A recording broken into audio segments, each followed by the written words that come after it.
검찰이 오늘 오전 이른바 조 장관 가족 펀드로부터 투자를 받은 익성 관련 업체들에 대해서 처음으로 압수수색에 나섰습니다. 이와 함께 검찰은 조국 법무부 장관 부인과 처남이 사모펀드 운용사 자금을 횡령한 공범일 가능성이 있다고 보고 관련 혐의를 확인하고 있습니다. 취재기자 연결합니다. 박석영 기자. 네, 서울중앙지검입니다. 예, 먼저 오늘 오전부터 진행되고 있는 압수수색 소식부터 좀 전해주시죠. 네, 검찰은 오늘 오전부터 사모펀드 운용사 투자기업 익성과 그 주변에 대해 동시다발적인 압수수색에 나섰습니다. 익성은 조 장관 가족 사모펀드 운영사인 코링크PE가 2차 전지 사업을 위해 투자한 회사입니다. 조국 일가의 사모펀드 관련 의혹이 제기된 이후 검찰이 익성에 대해 압수수색에 나선 것은 이번이 처음입니다. 검찰은 충북 음성에 있는 익성 본사와 익성의 2차 전지 자회사인 IFM 본사 등에 검사와 수사관을 보내 회계 자료 등을 확보하고 있습니다. 검찰은 조 장관 가족이 투자한 사모펀드 관련 의혹을 조사하기 위해 압수수색에 나섰다고 밝혔습니다. 코링크가 익성을 이용해 다른 투자 업체를 우회 상장하려 했는지 등을 확인하기 위해 자료 확보에 나선 것으로 보입니다.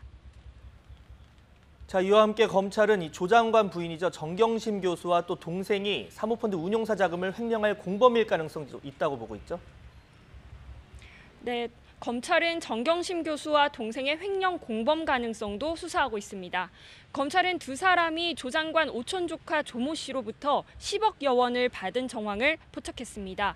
검찰은 조 씨가 이 돈을 사모펀드 운용사 코링크PE 등에서 빼돌린 것으로 보고 있습니다. 이에 따라 검찰은 정경심 교수 남매가 공범일 가능성도 있다고 보고 혐의를 확인하고 있습니다. 또 정 교수는 코링크 투자업체인 WFM에서 1,400만 원을, 동생은 코링크에서 월 800만 원씩 1억 원가량을 받은 것으로 알려졌는데요. 검찰은 이 역시 정 교수 측 주장대로 자문료로 보기엔 비정상적인 거래라고 보고 있습니다. 아울러 정 교수가 차명으로 코링크에 투자하고 직접 경영에 개입한 정황 등도 포착한 것으로 전해졌습니다.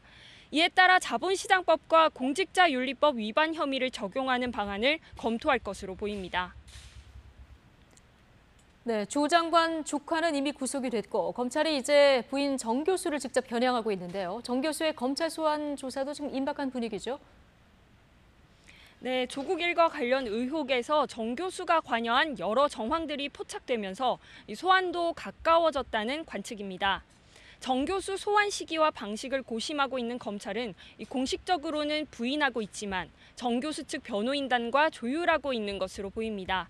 다만 지난 16일 비공개 조사를 받은 조 장관 딸을 두고 특별 대우란 지적이 나온 만큼 서울중앙지검 정문을 통한 공개 소환 방식이 될 가능성이 커 보입니다. 정경심 교수는 앞서 지난 6일 동양대 표창장을 위조한 혐의로 재판에 넘겨졌습니다. 이 외에도 딸 입시 비리 관련 의혹과 사모펀드 의혹 등 여러 의혹의 핵심 인물입니다. 정 교수는 어제 동양대에 건강 문제 등을 이유로 휴직 신청서를 제출하고 검찰 조사에 대비하고 있는 것으로 알려졌습니다. 최근 2주 동안은 휴강 계획서를 내고 출근하지 않았습니다. 자, 이런 가운데 조국 장관은 오늘 의정부지검을 방문해서 검사와의 대화에 나섰죠. 언제쯤 도착했습니까?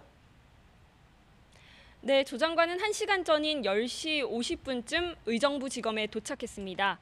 의정부지검은 강원랜드 채용비리 사건 당시 수사 외압 의혹을 폭로한 안미연 검사가 근무하고 있는 곳인데요.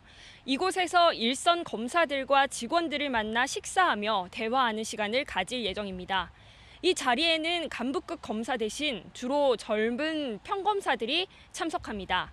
앞서 지난 16일 조 장관은 검찰 조직 문화와 근무평가 개선을 위해 전국 검사들과 대화 자리를 만들겠다고 했는데요. 오늘 그 첫 시작으로 의정부지검을 방문했습니다. 다만 이번 일정은 비공개로 진행됩니다. 언론 취재 등으로 검사나 직원들이 대화에 나서지 않거나 진행이 원활하지 않을 경우를 우려했기 때문입니다. 조 장관은 다음 달에도 일선 검찰청 여러 곳을 방문할 계획입니다. 검사와 직원, 국민 제안 의견을 받아 2기 법무검찰개혁위원회 안건으로 상정할 것으로 보입니다. 지금까지 서울중앙지검에서 YTN 박석영입니다.